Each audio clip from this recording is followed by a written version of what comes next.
It is time for the Sizzle. For the record, that is not me saying that, the Sizzle. Our weekly sizzling hot entertainment segment with digital editor David Caplan. David, always good to see you. Good to see you. So, other than that show, Sunday night, what's fun? What's entertaining this weekend? Yeah, so we got a lot of things streaming and in the movie theater. So, first, let's start off how we do Kung Fu Panda, right? So, Kung Fu Panda 4 is from DreamWorks. This has a great A-list lineup. You have Jack Black, Awkwafina, Viola Davis, Dustin Hoffman, Bryan Cranston. And the reason why I'm starting off with this is, we always care about what the box office. And this has made so far $3.8 million in previews, right? And then for opening weekend, this weekend, it's expected to get between $45 and $50 million this weekend, and it's going to duke it out with Dune 2, which opened last weekend, which is going to earn 40 to 45, right? And so this is the movie this weekend to see. Jack Black, he plays Panda. Take the next step on your journey. I'm not going to be the Dragon Warrior anymore? Sorry, I jumped the gun there. Yeah. You mentioned Viola Davis, Dustin Hoffman. Couldn't they get anybody good? I know, right? Seriously. So we did hear Jack Black there. He plays the panda. Awkwafina, who's really great, and I love. She is from Queens. She also plays a fox. You have Viola Davis. She plays a chameleon who's a lizard who can shapeshift. Dustin Hoffman is the voice of Master Shifu, who is a red panda. And then Bryan Cranston plays Poe, who is Jack Black, plays the biological father. But listen, this isn't just kids who are running to see this movie. So this is a great movie to see. All right, what else we got in terms of movies? All right, so at the other end of the spectrum, we have a dark comedy with Peter Dinklage and Shirley MacLaine and Matt Dillon and Danny Glover. This is actually a dark comedy, and it is a true story from Chicago Public Radio's This American Life. Mm-hmm. And it's very basically, it's the story. Peter Dinklage plays a guy who wants to get a house. He's a writer, down on his luck. He buys a house for a very low price, huge price from Shirley MacLaine, bit of a recluse, and they basically strike up a very strange relationship. And then Matt Dillon plays a bit of a shady real estate agent, which he does very well. I just want a house. I want a place I can call home, Nick. That's the American dream. 4 walls, a patch of grass, a place to write my novel. And it's from the great public radio show, This American Life. That's pretty cool. So it's a really great. Okay. All right. I'll speed through. We have a couple others we got to mention. Keeping it on a dark mode here, we have Love, Lies, Bleeding. That stars Anna Baryshnikov, the daughter of Mikhail Baryshnikov, the famous ballet dancer, Kristen Stewart, who some of the people may remember from Twilight series, Dave Franco, and then Ed Harris. So this is actually a romantic thriller set in the 1980s, small town in New Mexico, and then Kristen Stewart plays a gym manager who basically falls for Anna Baryshnikov, who comes into town. She plays a, not a wrestler, a bodybuilder, right? And it's a very shady town. Just to say, a lot of crime happens in this, but you got to see this movie just to see Ed Harris, because what they've done to his face with makeup, long hair, he's bald, just really crazy looking. He plays the crime lord in this town who does really bad things to people. So you really got to see this. And Dave Franco plays an abusive guy, so lots of bad people in this movie. And Ed Harris is, we'll play a little clip from it. I'm going to tell them everything you ever did. FBI, open up. Are you threatening me? Yep. Just for the record, and I'm not an expert, but Ed Harris is always great. Yes, he is. All right, on to some more streaming. Yes. Okay. So really quickly, I do want to mention one New York one really quickly. You got to see Cabrini. That's also opening in theaters with John Lithgow, biographical drama, and it's obviously about the Catholic missionary Francesca Cabrini, who came to New York City in 1889. Lots of things in the cities are named about her, so you got to watch that just to see her whole story. Okay, streaming. Let's go to The Reluctant Traveler with Eugene Levy on Apple TV. This is the 2nd season, and basically this is Eugene Levy from that show, which I know I can never pronounce on the radio. It goes back and forth, but you know the show I'm talking about, The Blank Creek. And basically he goes across Europe and he just, goes to weird hotels, tries different foods. And actually his mom was born in Glasgow, Scotland before they came to Canada. He goes to visit his roots in Scotland. So it's just quirky. Eugene Levy, the thick glasses, the whole shtick. Let's hear a little bit. Last season, I saw the world in a new light. Now I'm back on the road and taking on Europe. And some of us love Eugene Levy from a long time ago, the brilliant TV show SCTV. SCTV, Spectacular. Yes. The best Martin show. Shorten, I Andrew agree Martin, with you. just great. We got time for one last thing, a little bit of music. Yes. Ariana Grande, Eternal Sunshine, her 7th studio album is out today, and it's actually her first album since 2020 when she released Positions. And according to the executives of the label, and we've heard it already, of course, this incorporates house and R&B, and she basically described this album as a concept album comprising of different heightened pieces of the same stories of the same experience. We, I guess, have to understand what that makes sense, but hey, she's an artist, so it means something. Gonna play us out. Sounds good. I'm exhausted just hearing about all of this. We haven't even watched anything yet. Our digital editor, David Caplan, with the weekly Sizzle. All right, thanks a lot, bud. All the best, David. Have a good weekend. It is time for our entertainment sizzling hot segment with our digital editor, David Caplan. We have a couple of topics today. We're not going to do our usual entertainment preview of what's opening in theaters, but we're going to instead talk about the Bennifer breakup and another topic as well. So, my daughter was sending me all these Instagram posts about it, and I said, I mean, is anyone really surprised about it? There was so much commentary, and I guess a little bit of snark too about Affleck, like, just not looking happy. Yeah, so I think what you learn here is where there's smoke, there's fire. And, and at myself as a veteran, I've worked at People and TMZ, I've worked at a lot of these entertainment places. That's what kind of happens. People are always like, oh, it's the tabloids, they're saying this and that. And then surprise. I mean, like when we had Angelina Jolie and Brad Pitt, like years ago, oh, they're never going to split. Surprise. Anyways, fast forward. So yes, this comes as no surprise. I think why there's some So just to get the facts out for people who don't know, Jennifer Lopez filed for divorce without a lawyer yesterday in Los Angeles. According to multiple reports, they have no prenup, but that doesn't mean there's going to be something acrimonious between the two of them. I think they're pretty going to keep things separately. Ben Affleck was actually photographed yesterday, the day of the filing, not wearing a ring. Just another nod to that as well. And interestingly enough, why the date of her filing is sort of, a little bit, there's a bit of a milestone. 2 years ago to that date, they had a wedding celebration in Georgia in honor of their wedding, which took place in July 2022. They spent most of the summer apart. She had a big party here in the Hamptons for her birthday.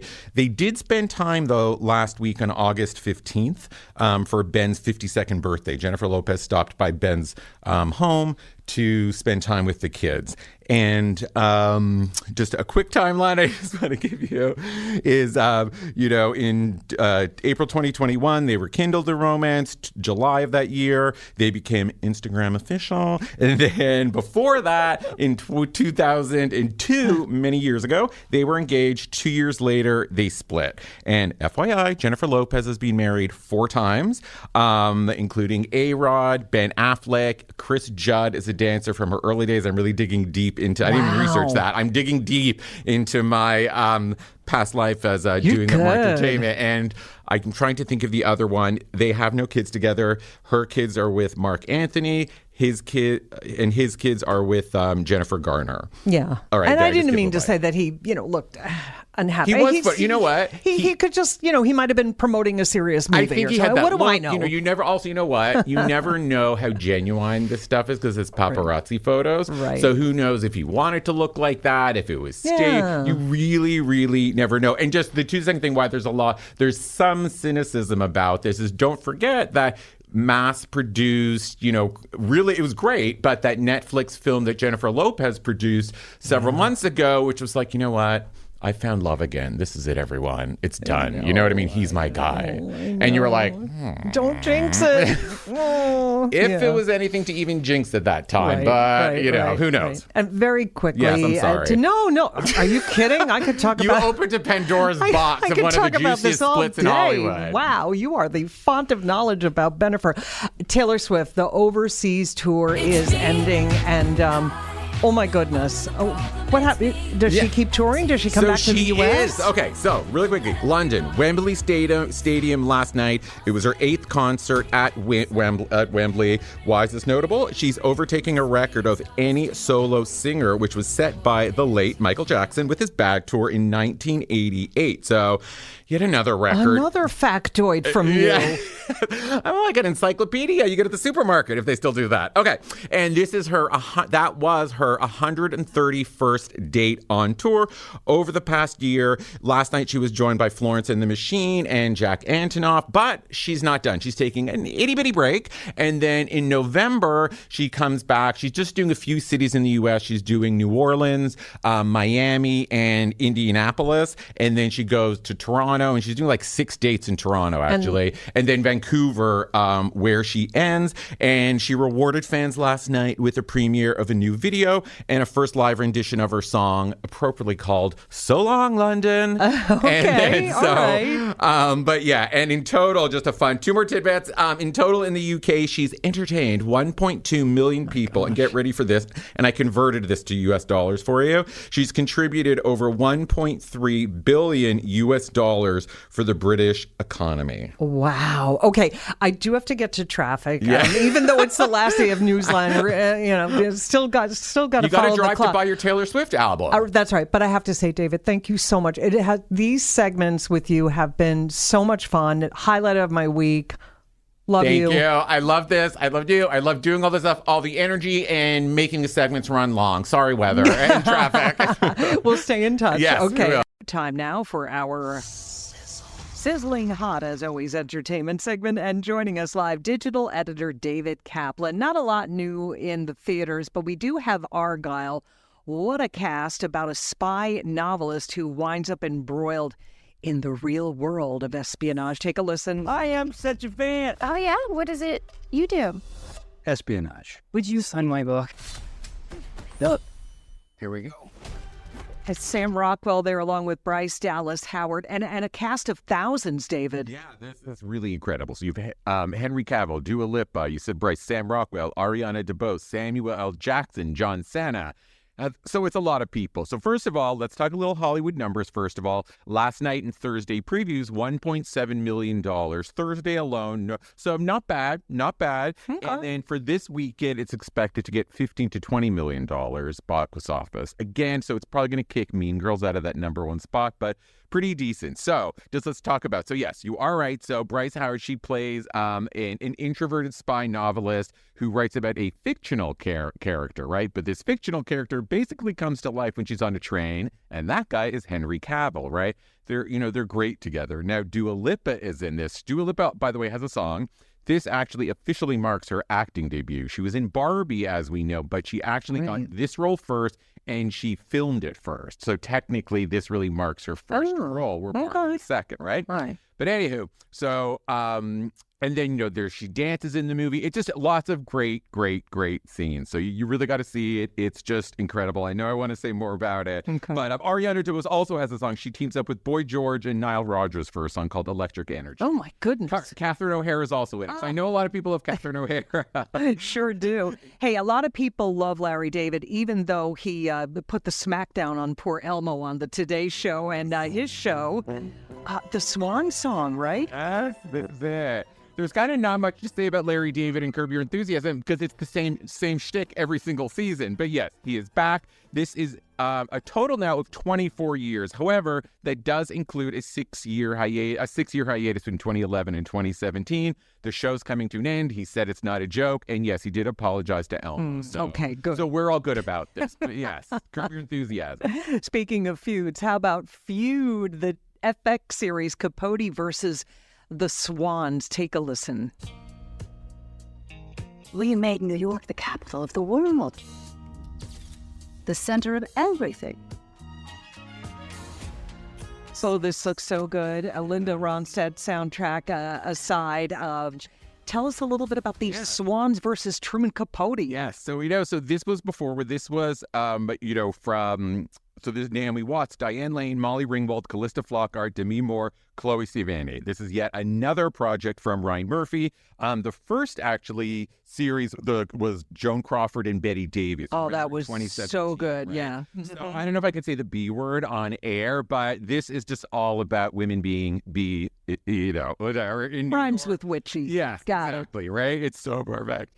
So Truman Capote was himself probably a little bit, like that. Basically, it is based on the best-selling book, Capote's Women, and it really is just about his relationship with CZ Guest, Lee Radziwill, and if you know some of these people, Barbara Paley, these were socialites, right? They've now all died, right? So basically, he became besties with them, and then he kind of wrote all about them in Vanity Fair articles. So he was basically banished from the New York social scene. And fast forward, he ended up dying in his 60s in LA. So pretty young, not in New York, but it's just so great. I want to go on about it, but I also love the cast because I feel Ryan Murphy, he brings in these people like Demi Moore. What's she? I was just going to say, I love her. I'm so happy to watch her in something. Yeah, what a cast. Yeah, and Diane Lane. Like what? Right. Ally McBeal? Right. Yeah. Yep. She's back too. Okay. So before we go to the Grammys, and we'll talk about who's up for the awards in just a moment. But some of the performances we're expecting. Yeah. We got your Billy Joel with that new single, an excuse to play it again, and this one, an excuse to cry again for me. Joni Mitchell from Newport a couple of years ago. She'll be performing. I'm going to give you a Rocket Robin round just really quick. Okay. Luke Combs, Billie Eilish. You said Billy Joel, Dua Lipa, Joni Mitchell. You said Olivia Rodrigo, Travis Scott, SZA, U2. But who's expected to get the most? Is it SZA's night or Taylor Swift? So SZA, it's going to be SZA's night. So she's earned the most nominations in 9 categories. And then you have Phoebe Bridgers, Serban Gana, and Victoria Monet. They all earned 7 nods each. Jack Antonoff, John Baptiste, Boy Genius, Brandy Clark, Miley Cyrus, Billie Eilish, Olivia Rodrigo, and Taylor Swift all earned 6 nominations. So it's like, wow, it's pretty cutthroat, right? They're all going to be vying for it. So yeah, and then we have that, and then the presenters, Christina Aguilera, Oprah Winfrey, and Meryl Streep. Oh, what? There's so many more, but I wanted to point out Oprah and Meryl Streep. Oh, wow. This is going to be one of these situations where I want to stay up. I hope they put some of the older acts on early for old timers like me. It'll be Sunday night, 8 o'clock, CBS or Paramount Plus. All righty, Sizzle Entertainment segment with digital editor David Caplan. It is time now for our Sizzle Entertainment segment with our digital editor David Caplan. All right, so you say you don't want to watch the Super Bowl. You want to catch a movie before the big game. In theaters this weekend, David, a movie called Lisa Frankenstein, a teenager who is in love with, a corpse. Take a listen. I tend to his grave. I talked to him. I wish I was with you. That's really weird, Lisa. Yeah, that's, I know you didn't see it. I'm still recovering from Saltburn and a grave scene, so we're not going to get into that. But tell us about this movie, Lisa Frankenstein. Yeah, so this is a really fun movie. This is a comedy horror, so it kind of appeals to different people. And what's great about this movie is, of course, it's funny. It's not a graphic horror movie. And the cast is really young and has a lot of big names attached to it, or young names that people would know. So first of all, Diablo Cody wrote it. And remember, back in the day, she was from Juno, right? Many, many moons ago. And then appealing to a younger audience, actually, Cole Sprouse plays the corpse, right? And then Cole Sprouse is from Riverdale, right? And Zack and Cody. Right? So I wasn't a Zack and Cody guy, but more recently, Riverdale, right? So he's known as the creature, right? They actually don't call him the corpse. So he's really cool in it. And Catherine Newton, who plays basically, the girl who has the cross, she was actually on Big Little Lies and Supernatural. So it's really great for that demographic. And also, it is the directorial debut of Zelda Williams, whose dad is the late Robin Williams. So we got a lot of sort of Hollywood chops behind this. And I just got to tell you, they're billing this as a coming of rage story. Yeah. Cute, right? That's a new really genre. Funny, cute story. Okay, so Valentine's Day next week, so let's talk about a couple of romantic movies, including The Taste of Things. All right, for those of you who don't speak French, you won't appreciate that clip. But to recap, this is a romance between a cook and a gourmet. Romance and food. I'm in. Yeah, right. This is great. So, two things here. So, this stars Juliette Binoche and Benoit Magimel. Benoit plays the cook. Now, a little interesting thing here is Juliette and Benoit are former partners, and he is actually the father of their child. They share a child together, right? Okay. So, they were, involved off screen, and now they're involved on screen. So, this is set in 1885, and it really just depicts the romance between he's the cook and, he's the gourmet chef, and she's kind of the helper. They've been together for 20 years. He keeps asking her to marry her. She's like, nah, I'm just not into you, right? So, but it's a really, it's also in French. I love we're all about subtitles today, by the way, and we're playing all these clips. But that's right. What else do we got? No, but and this was, it's great if you love that imagery. It was shot at a chateau in France, and there was a very specific. There was actually a French chef named Pierre Gaginier was the culinary director. So this is legit. It looks beautiful. And if you want to watch something streaming on Prime Video, a rom-com called Upgraded. And this is roughly about an intern who goes to work at an art gallery with a demanding boss played by Marissa Tomei. Take a listen to her. Good morning, everyone. Irwin's clients are about to walk through that door, and I will not allow them to see anything less than perfection. What's that massive oil spill on the back of your shirt? I'm getting some Devils Wear Prada vibes here, David. Yes, very much so. So this stars, and this is where we're also getting with different, generational. So it actually stars Camila Mendes, who's also from Riverdale, and then Marissa Tomei plays her boss. So it's very Devil Wears Prada, almost identical storyline, truthfully. Camila, her character works in an art gallery. She gets chosen to go to London and to do an art show. Devil Wears Prada, she was chosen to go to Paris for a fashion show. Very similar, but Camila Mendes is an incredible actress, and it's great. And again, takes place in New York. Great iconography, again, on Prime Video. And this is actually Camila Mendes' first movie that she's executive producing. And some people may see her on commercials. She's the face of CoverGirl and stuff like that. Okay. And then over on Netflix, I guess I noticed this movie release, Perfect Days. I recently saw Past Lives. Made me think of that a little bit. Sort of a slower, gentler movie about a man who used to be content with his simple life cleaning. So this is a Japanese movie. It's a Japanese and German production. He plays a toilet cleaner in Japan, and it really just follows him over the course of 10 days, and it combines 4 short stories, and you sort of see his mundane, sort of what his life is perceived as mundane, but the relationships he has within that, with his niece and just with those around him. Yeah, so it's interesting. Yeah, it looks intriguing. And before we go, we're not covering the Super Bowl, you and I. We are doing alternatives, and yet we have to mention that Usher is out with a new album just in time for the Super Bowl.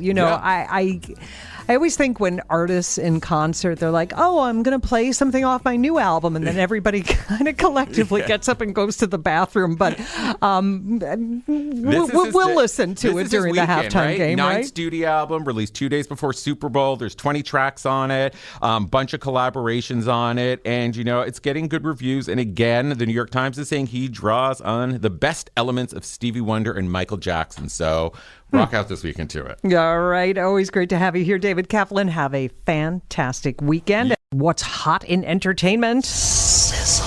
That's right, our Sizzle segment. And joining us is our digital editor, David Caplan. Indiana Jones. Yes, Indiana Jones is back. Dial of Destiny. Let me play a clip.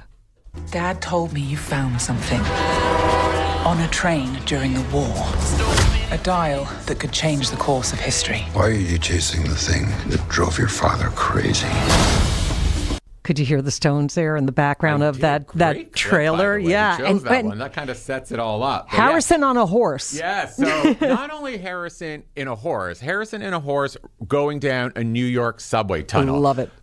In 1969, when the movie takes place. So it's actually great just from a New York perspective. Okay, the storyline: he's fighting Nazis again, and former Nazis, obviously. He's fighting men with foreign accents as usual, as he does in these, and lots of explosions. version. So in this movie, it's set in 1969, and basically he needs to find this magical dial, right, which can alter the universe and change events that happen in time. But so does a former Nazi turned NASA engineer who also wants it to change the event outcome of World War II. We can imagine how a former Nazi wants to change the outcome of World War II, right? My favorite, but not from a favorite of what he's saying, line is, he says, is Hitler made mistakes. I'm going to fix them with this dial. That sets the premise of the entire movie and, you know, good overcoming evil. So, but yes, so this is the fifth and final installment. The movie is already a hit. In previews yesterday, Thursday previews, $7.2 million at North American box offices, US and Canada. And that is already on par with Fast X, which was 7.5 million, and Mission Impossible, which was 6. And again, this had 7.2. So it's already popular. Wow. I saw some sort of not very nice one-line reviews, but you know what? I don't care. I'm going to get a big bucket of popcorn and I'm going to watch Harrison Ford on that horse. Classic. And this is the fifth and last one. So it just, and again, looking at it from a New York perspective, it's just so great because you see it like, it's obviously fake, but a fake 59th Street subway station and the cabs and all that stuff. And he's supposed to work at Hunter College. Okay. All right. Now, this is an animated one. It is called Ruby Gillman Teenage Kraken. Take a listen. Your mother never told you you were royalty? The women in our family have the mighty power to turn into giant kraken. What now? What now? Yeah. Did you notice the voice of Hollywood royalty there, Jane Fonda? Yeah. So this has Jane Fonda, Hollywood royalty, and she plays the character of Grandmama, not Grandma, but Grandmama, and Toni Collette. So very easy. So Teenage Kraken, if you didn't know what a Kraken was, by the way. I didn't. I had to Google it too. It's from Scandinavian folklore, and it's a sea creature who eats Vikings and ships, stuff like that. They get released. Yeah, exactly. Yeah. That's how they entertain themselves. So really easy. So this Teenage Kraken, it's animated. This is a film from DreamWorks, and basically she discovers that she's sea royalty, right? And her mom, who's played by Toni Collette, doesn't want her to find out, and she really doesn't want her to meet her grandmother, who is Jane Fonda. Mm-hmm. And there are some other funny people. If you watched actually Schitt's Creek, and the Annie Murphy, who played Dan Levy's sister, I don't know if you've watched the show, who played his sister, she always played quirky. She's in it too, and she plays the snobby girl at Oceanside High. You obviously go to a school called Oceanside High if your world is the same. But of course. anyways, but it's a really cute. It's a really cute movie, and it has those people in it, and I think it'll be fun for families. It's a great movie this weekend. Okay, to Broadway now as we go back to the 80s. Take a listen. Only Dr. Brown can help him get Back to the Future. Yeah, now Back to the Future coming to Broadway. Well, on Broadway tonight. Broadway. Previews, it's opening today in previews at the Winter Garden Theater. So we're heading back to Hill Valley, back to 1955. Well, we're going to be going back and forth a few years. But, and the great thing about this play, I do want to add to make this very user-friendly part of the segment here, is that the prices for this are affordable. We're not talking tickets of like $200, depending some. Oh, that's tickets great. range from $80 to $120. And I'm going to give a tip here, and I've taken advantage of this very recently for another play. Do tell. And this is not a plug. I'm just telling you, news you can use type of thing. Okay. Rush.telecharge.com, where you have to buy your tickets anyways. Rush.telecharge.com is great. You enter a lottery. Sometimes you win, sometimes you don't. $45 tickets. I got it to see Leopoldstadt a few months ago. So great. I really, really recommend it. Oh, text me that if you want. My daughter is dying to see Funny Girl. I just checked now before I came up, and you can do it. But seriously, so tonight previews go, Back to the Future, and it opens officially in August. But to norms, you don't know the difference between previews and official opening, so it doesn't make a difference. Right. And I wish we had more time. Only 30 seconds left. Okay, want to play a quick clip? Tom Clancy's Jack Ryan. You guys stay. You have no protection. Nobody's coming to save us.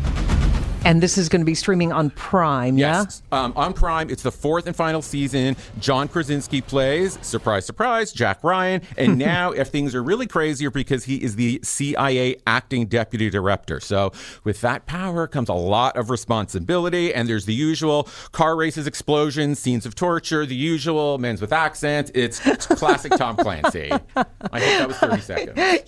You got it all in 30. Amazing. David Caplan, have a great holiday All All right, weekend. you too. Thanks a lot. Always Brigitte. fun to see you. Our weekly entertainment segment. Sizzle.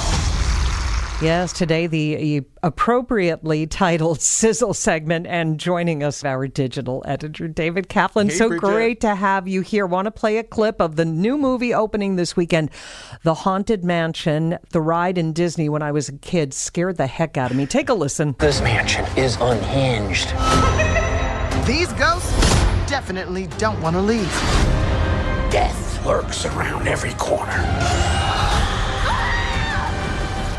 Quite the cast in this one, right, David? Yeah, no. And you may have recognized some of those voices. So in that clip, this movie stars Owen Wilson, Rosario Dawson, Tiffany Haddish, Danny DeVito, Jamie Lee Curtis, Jared Leto, and Lakeith Stanfield. All right, so you're right. It is based on the Disney ride, The Haunted Mansion. Very simple premise. So Rosario Dawson moves into a haunted house with her son. Oh no, haunted, ghosts, everything's flying. We're talking typical horror movie, right?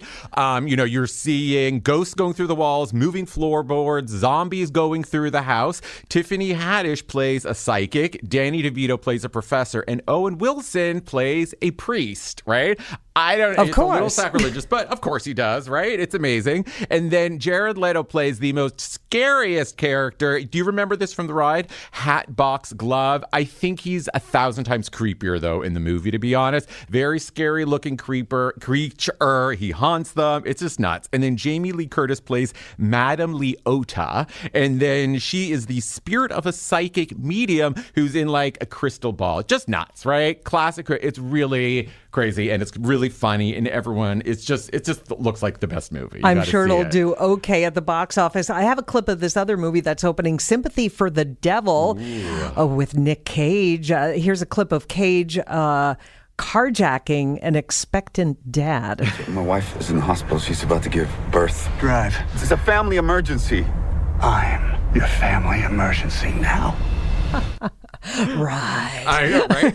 Following the Barbie release, we have like horrors, we have psychological thrillers. Okay, so this is a psychological thriller, which Nicolas Cage does best, right? So he basically plays an unhinged, armed man who carjacks a guy, an expectant dad, and he just, craziness ensues. Just leave it at that. I don't want to give too much away. Okay. Interesting tidbit, it's set in Las Vegas. It originally was going to be set in New York, but Nick Cage wanted the shooting moved to Vegas because his wife was expecting a kid. Also, really quickly, the original character called for Nick Cage's crazy character to be blonde. For some reason, he wanted the hair to be red because he said that looks crazier. So it was just kind of interesting. And it's classic Nick Cage. He sets a diner on fire. You see him kill someone by shooting him. So it's all there. And a great title, seeing as Mick Jagger turned 80 this week, right? Yes, Sympathy I for the forgot Devil. that. Don't Everyone forget knows. about Mick. All right.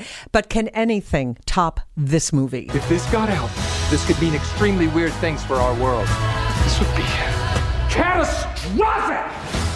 Barbie. Oh my good. I have to go this weekend. Yes. Both of my daughters have gone. They absolutely love. They laughed. They cried. You got to go, and I need to get the sweater that's in it that now Mattel's launched called It's Ken Enough. Get it? Like, it's enough. Now they put Ken. All right, let's talk numbers here. That's what we're here for. To answer your question, your bottom line question, yes, Barbie has broken a ton of records, including Mission Impossible. Within the first 4 days, worldwide box office, drum roll for Barbie, $414.4 million. That Mission Impossible film, we heard about something that about little indie movie. $373 million, right? So again, Barbie, 414 within 4 days worldwide. Mission Impossible, blah, blah, blah, we go down, 373 million. So we're moving on.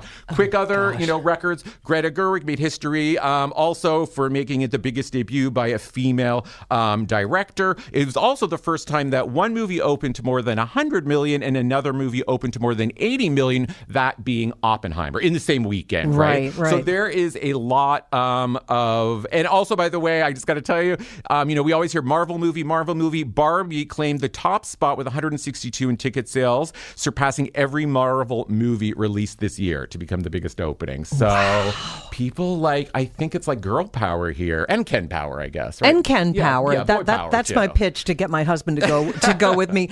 I want to play a clip of Joni Mitchell from last year's Newport Festival, because you're going to talk about some new new music from Joe. I'm going to try not to cry through this. I was watching the clip this morning and getting all emotional. Watching Brandi Carlile, he was next to her, also just looking down, getting verklempt. That's right, and Brandi was there. If anyone can't see, by the way, Brigitte now is swaying back and forth, getting very misty-eyed. Okay, so the new album released today, it's called Joni Mitchell at Newport, appropriately. Now, this is from her surprise appearance at the 2022 Newport Folk Festival, and this was making her return to stage after 20 years. And the reason also it was a surprise is because she had an aneurysm, right? And that was not only something that people were afraid it would cut her career short, maybe her life, but anyways, she was joined on stage by Marcus Mumford, Brandi Carlile, and then who joined her for A Case of You. And Winona Judge was also there, and you and her must be like spirit animals or something, because she was also spotted there crying there as well, while Joni sang Both Sides Now. So I'm just, go get it, go listen to it, listen to Joni Mitchell. And she's 79 and she's still bopping around. Oh, it's so good to hear her voice and good to hear yours Thank you too. very David much. Caplan, you have a fabulous weekend. We thank you so much. Time now for our weekly entertainment segment. Sizzle. And we are ready to sizzle with our digital editor, David Caplan. David, great to have you here. There. A sizzler of a documentary about the late, great queen of disco, Donna Summer. Take a listen. The audience would get completely uncontrollable. People would begin to rip their clothes off and throw them on the stage, bras, underwear. Tell us all about Love to Love You. So Love to Love You is a new documentary from HBO Max, and her daughter, actually, Brooklyn Sudano, she directed it. So it's legit, it's authorized, right? And the timing for this is it's actually the 11-year anniversary of her death this past Wednesday. 11 years. 11 years. And remember, she died at only the age of 63 from lung cancer in Florida. So this documentary has behind-the-scenes concert footage, family videos. So you really get an inside look at her. And of course, it really gives an inside look at her. The whole sort of the narrative in this is, you never knew the real Donna Summer. And some people are like, well, that's a little trite. You always hear that about celebrities. But that is a theme, though, that you do hear in it. And, celebrities are there as well. Elton John says something. You look at her as sort of a sex symbol. But if you're into Donna Summer, this is the one you got to see. And, it's directed by her daughter. I feel like I don't know a lot about her, even though her music was like the soundtrack. Everywhere, right? Yeah, it so sure you're was. Gonna hear from her family in this. Okay, and if you want to go to the movies and get away from the TV and HBO, Fast and Furious 10, take a listen. If you never would have gotten behind that wheel, I'd never be the man I am today. And now, I am the man who's going to break your family. Piece by piece. The devil's coming. Boom. Oh, boom. Jason Momoa and Helen Mirren. Yes, Helen Mirren, a.k.a. Queenie, is her character's name in the movie. Not surprisingly, she drew inspiration for this character when she played Queen Elizabeth in the movie The Queen, as well as, she says, an aunt of hers whose name was Queenie. But yes, Helen Mirren is in it, and she plays the leader of an all-female militia in the movie. Oh, right? She doesn't have like a Queen's horse-drawn carriage that goes 80 miles an hour or anything. She's at the other end of the spectrum, right? She's kicking butt and her people are. So she's in the movie and the whole crew is back. You got Vin Diesel, Jason Momoa, Michelle Rodriguez, Jason Statham, John Cena. They're all back, right? And in this installment, which by the way, real quickly, is not the last one. We know there's going to be a next film that's going to be released in 2025. Dom, a.k.a. Vin Diesel, is basically protecting his family and his crew from the bad guy, a.k.a. Jason Momoa. That's basically, this film is just incredible. There's lots of just crazy. You know it's in these films, right? I have a lot of I have to watch the first 9 if I'm going to go catch crazy. up on this. It was also shot all over Europe. It was shot in London, Lisbon, Portugal, in Los Angeles. So there's so much great stuff that's in this. And yeah, you got to see this. Rita Moreno is in it, and she plays Dom's grandmother. Oh. So everyone is really carded out for this. Oh, and I feel wow. like I'm forgetting some other big names, but Ludacris. But yes. Oh, wow. Okay. All right. Well, a cast of thousands, as it's were. I know there's some other movie openings, but I want to skip to Cannes because I want to talk a little bit about Johnny Depp. Let's take a listen to his comments from France. I don't feel boycotted by Hollywood because I don't think about it. I don't think about Hollywood. I don't I don't have much further need for Hollywood myself. Well, I guess, they, for a little bit anyway, they didn't have so much need for him, right? know, but right? he's back. Well, the crazy thing is that, so he's in Cannes, he's there for his movie Jean du Barry, which is in French, so I don't think many Americans are going to see it, first of all, let's say that. And he plays King Louis XV, right? Now, the crazy thing is here, he seems to be toxic on this side of the ocean, right? He's just this whole thing, even though he wasn't, he had a 7-minute ovation at Cannes, right? The premiere was attended by tons of people, right? Like, Michael Douglas attended, Catherine Zeta-Jones attended, John C. Reilly attended. So from appearances, it doesn't seem like Hollywood is turning their back on him, right? But his next project is not a film. He's directing an Al Pacino movie. Nothing Tabaka. I mean, that's a pretty big deal. That's a big name. But he still just doesn't have that sort of power. I mean, it's different, I think, when the industry is like, oh, clapping and standing and you're amazing, as opposed to just what your average moviegoer is going to want. But I mean, 7-minute ovation, right? But you're right. Those comments, he says he doesn't need to boycott. That's his vibe. Yeah. Hey, let's talk about music before I know I have to let you go, David. Yeah. Paul Simon's 7 Psalms. And here's a little bit of the trailer. On January 15th, 2019, I had a dream that said, you're working on a piece called 7 Psalms. And so that's the name of the album. Queen's own, 81 years old now. But he's one of my absolute favorites. What's the new music like? So this is great. So it's a 7-part piece, 7-part, album, 7 songs on, and it's meant to be listened all at once. It's acoustic, and like you said, so he said this came to him in a dream. The title, he didn't know what 7 Psalms meant. He just wrote it down, and eventually, over the last few years, it came together. He kept writing songs. And then here we go.